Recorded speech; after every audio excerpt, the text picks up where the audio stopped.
gotten into spring practice now and had a chance to kind of see where you are position-wise with these guys. You know, give me a confidence level right now, kind of a 30,000-foot view.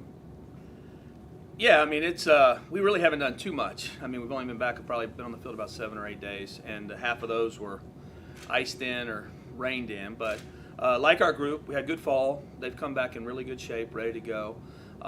So we got outside and got to practice last night on the field, which was really nice. So guys are right where they need to be right now. You know, today starts first scrimmages, so we really get to see the pitchers get out there, throw, and compete as we start to build up some volume. But position player-wise, man, that group's got a chance to be pretty special. So trying to find out, you know, there's a lot of competition going on. So just trying to figure out where guys are going to play and do. But it's a fun group. Robbie, as far as the pitchers are concerned, I know you're really excited about Coach Parker. I mean, what's been your impressions of him from the fall and coming into the spring now, and what he's going to be able to do with your guys? I think he's built a great relationship with those guys, so I think there's a lot of trust going on right now. And even going from fall to now, man, it's still been a lot of growth. I think they learned a lot in the fall, but putting it in the middle of a game was probably a little bit tougher. I think they're a little more confident, a little more comfortable with what he's teaching and doing. And, you know, he has a great, you know, relationship with those guys. I think they've really bought in, and it's an exciting group to watch. Tanner? Coach, you talked about the position group a little bit. Are there any spots on it right now that are kind of more wide open than others? Man, it's you got some real competition. There's probably an outfield spot or two, you know, out there as guys are competing and doing. There's that middle infield for me is going to be real competitive because I got a couple guys going for 2 spots, and so you know, there's a lot going on there. Who's the DH? Who falls in those roles? I think you know, but there are some spots out there that guys have won. I mean, you know, Dakota's played a really good right field. You know, Hunter at first. You know, you got some things going on there, but there still is a lot of competition. In a lot of ways that I can manage and possibly play somebody. We're playing a lot of secondary positions right now. So you know, Bryce Chance is playing left field and second. You know, you got some guys. My middle infielders are playing a little bit of everywhere, giving us some flexibility. Bradley? Hey, Coach. Bradley Davis, St. Jackson. Good to meet you. You too. Thank you. So, you know, you mentioned the pitching staff. I know you brought some new pieces in. So, how, you know, what's your pulse check on how those guys are fitting in? And is there a pitcher that you think has really stepped up in the offseason that you think can take a big role? When we brought in a lot of arms. You know, there's a lot of new arms. There's a lot of injured arms back, which I think is a real positive for us. You know, I mean, overall, the whole group's made jumps, and I think that's what's exciting. The Colby Holcombs, the Nate Domes, the Durangelos, the, you know, Bradley Lofton, and then some of those new guys. Cal Stevens been real impressive coming back, and so there's a handful of those guys. I mean, it's collectively as a group, everybody getting better, and so we had they're very talented. Now they just got to pitch good. I think that's one of the biggest things. Throw more strikes, manage innings better, hold the running game better, do all the little things that great pitchers do. Steve? One quick one. Now you get one at a time. The back end. How do you? What's your comfort level right now with the pieces you have, and how right now would you kind of see that play now? Well, I don't see us having the Landon Sims guy. You know, it's not gonna be one guy slamming the door. I think there's a lot of little pieces back there right now. I think as we figure out who the weekend rotation is, there's a lot of competition there. Then the odd man out may be getting to that point. The odd man out will probably be real pissed at that point, having to go there. That's just how it goes. Everybody wants to be a starter. But I think we have a lot of pieces back there coming back. You know, Stone's in the process of coming back, so Stone Simmons has done it. He was a closer here. I feel real comfortable with him. You know, you got a guy like Cam Schulke, who our fans haven't seen Cam, but he was fireman of the year last year in junior college and won a national championship. He was all Cape Cod reliever for 2 years, so he's done it against good hit pitchers. The thing with Cam is, I don't know if he's a closer, which he can close, or is he just the guy to win the game in the 7th when everything's on fire? You know, I think you can use Cam in so many ways. You know, we got Pico coming back, and Pico is getting real close, and I think a guy like Pico, not being that he can't throw 75 pitches probably, and as he's coming back, I think Pico could be a real candidate there. He's looked really good in his rehab.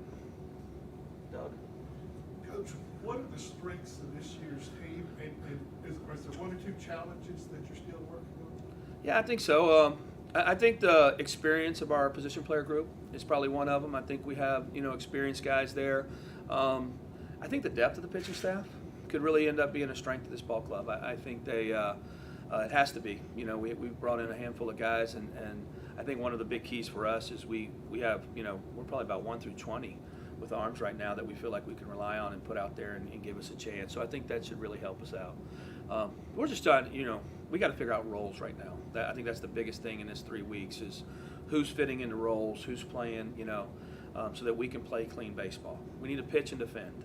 And I think the offensive piece will come, or it may be the first thing that we have, but we have to pitch and defend if we want to play for championships. Danny P. Coach, Amanda Larry, lead on. What do you like about him being up there? Because he's a stat stuffer is what we call him. He does a little bit of everything. He walks more than he strikes out. He takes the HBP. He can steal a base. He can lead off the game with a home run. I mean, they're just, as you look at him across the board, he just does a lot of things. And he's 23 years old. He's gone through the SEC. He's just an older player. And he had a great fall. I mean, arguably maybe one of our better offensive players this fall, which was fun to see. Steve. Coach Parker talked about when he got here about making the pitchers a little more athletic, working on motion and things like that.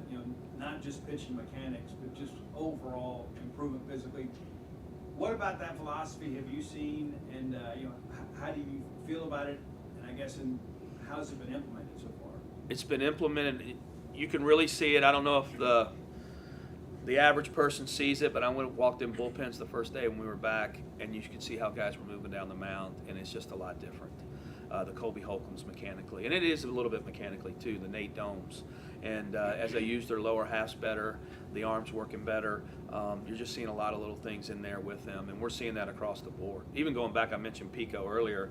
Pico spent all the time doing lower half work because he couldn't throw there in the fall, and you're just seeing it's helped his delivery. And it's helped him as he's come back from the injury. So you're seeing it across the board. And in the fall, it was implemented a lot, and it was, I don't want to say it was in guys' heads, but they were just still learning it. Now it's kind of become muscle memory, and I think you're seeing that with a lot of our guys. You're seeing their analytics play up a little bit. Things are getting better on the computer, which, it matters to those guys. Hey, Dad. Last season, especially the first half of the season, you had some defensive issues. And you said constantly, you're like, hey, they look good in practice, but when we get on the field, it's not working. So I asked now, how do they look in practice right now? Do you think it's going to translate to what you know on the field? I like where we're at defensively. I think we have a chance to be one of the better defensive teams out there. I really do. There's just not a lot of holes in us defensively, and I think that, knock on wood, I felt that way last year, though. We were playing really good defense, and we had some guys historically who had played good defensively, just kind of got into a rut a little bit, but I like where we're at. Cam. Chris, like you mentioned, quite a bit of offensive production coming back. Just when you have so much confidence in that in the lineup to put up some runs, does that kind of take some pressure off the pitching staff? And what confidence does that give them, you feel like? Well, I think the offensive piece, it should give you some, but the pitching's independent in the fact that, we got to get out there and get good starts. It's a lot easier to hit when you're, that was probably part of the problem last year is, when you go out and you're down 5-0, 6-0, and then the bat gets squeezed a little bit more. I think, having great starts, getting ourselves out to a good, and having that confidence that we can come back. We can come back. Good offensive teams. Our team in 21, I don't know how many comebacks we had late just because they were confident in each other that we could score, and so just keep the game close. So, they both lean on each other. If we don't pitch good enough, it puts pressure, and obviously if we don't hit enough, it puts pressure. So we just got to raise both sides. Bradley. Coach, you can talk about one of those big pieces back with Dakota. What was it that you can shed light on that really convinced him that with your conversations that this was the right place to be, and how big was that he made that decision to stay with the program? Well, obviously it was huge because I think Dakota's got a chance to be one of the better players in the country. There's just a lot of things behind the scenes that happen in that world. I think it really wasn't a ton of conversation. I just think he woke up and said, I'm a Mississippi State Bulldog. And I always have been. I mean, he had been committed to us since he was in the 8th grade. And I think this is in his, his blood a little bit. And he's a wonderful kid. He's working his tail off, and he's as talented as there is. And so it'll be a lot of fun to watch him this year. Robbie. Connor made a big jump in the summer, getting reps in summer ball. I mean, what have you seen from him differently this year that's going to allow him to get on the field more this year and be a big part of your team? You know, it was tough for him last year. He was probably one of the highest rated portal guys that came through. He went from the transition from infield to outfield. We probably could have used him a little bit infield wise last year, but really, he probably didn't want to as much. And got stuck behind Ledbetter and Dakota, two guys who came in who are just outplayed him. And you know, he's out there right now defensively in center field. Is really, really good and has an above average arm. And he's just an older player who's got some pop, who can run, who can bunt. He can really do a lot of things. So I'm excited to see him. He's worked extremely hard. When everybody left for Christmas break, he stayed another week. He walks through these doors about 8 or 9 every morning before classes and hits and works out and then comes to practice later in the day. He's just very, very driven kid. He used that in the summer. I mean, he was one of the top, I think he was voted in one of the polls the top prospect in that league. I mean, there's a lot of athleticism. It's a big physical. He reminds me physically of like Jordan Westberg. It's a big, strong, fast, can do a lot of things. But, you know, he's got to get out there and prove it. But he's been really good to this point. Hey, Dad. 2 years ago it was Hunter Hines. Last year it was Dakota Jordan. Do you have a freshman this year you think can come in day one and make an impact? I do. I hate to put too much on those young guys. I mean, I love our freshman group. I mean, we have a handful of them that are really talented. I'm hoping, Dylan Cupp's going to play a bunch. Dylan Cupp turned down an opportunity to go to pro ball. Really good defender, has gained weight, become a better offensive player. Nolan Stevens is a guy, we don't see Nolan Stevens a lot in the fall. He broke his hammock bone. Sometimes having really nice facilities I think he hit 2,000 swings a day until his hammock bone broke when he got here. So he missed most of the fall, but he's a really good offensive player, outfielder. But he's also really good on the mound, and he will be used in both ways. I'm not sure where and how and what yet, but very talented player. Steve? Designated hitter, I know that's a fun thing to kind of figure out here in the next few weeks. Do you think you'll have an everyday designated hitter? Are you going to play matchups, or kind of what are your thoughts on I that? think it'll be more matchups, trying to keep different lineups and what we have going, because there are about 4 or 5. I mean, we have a kid, Aaron Downs, who's been here a couple years, but it's really, really special. We got rotations in multiple spots, and so is a Nolan Stevens or one of the middle infielders who's not in that game, or one of my catchers not in that game, something to that fact. I think you can do some different stuff that way. I think our flexibility, I think, is good for us. I don't think we'll have one guy who sits in that hole. Any other questions? Robbie? What are your thoughts on the schedule? Really difficult as always, conference play, but what do you kind of think about how it's set up, non-conference heading into conference play? Well, we changed our mindset a little bit. Our games in Biloxi and our games in Pearl, we have 4 road games that probably no one in our league plays. And man, when you start your early season, man, we played in Pearl, then we flew to Dallas and we did some things. So my mindset was probably, let's stay home and then we'll play our Pearl games and figure out like a weekend series. I mean, going to Biloxi kind of feels like that. So I can't stop going to Biloxi. We have sold that park out. It's all Mississippi State fans. We get to recruit down there, and the high school teams get to see us. It's such a good thing. So, we put some teams in our schedule that have had a lot of success the last couple of years. I know Georgia Southern hosted a regional 2 years ago. Air Force has been really good. Evansville's got a bunch of older players back. And then, but going into conference play, we just got, it's what the SEC is now. I don't know if there's ever any easy schedules in the SEC. Maybe ours is a little harder.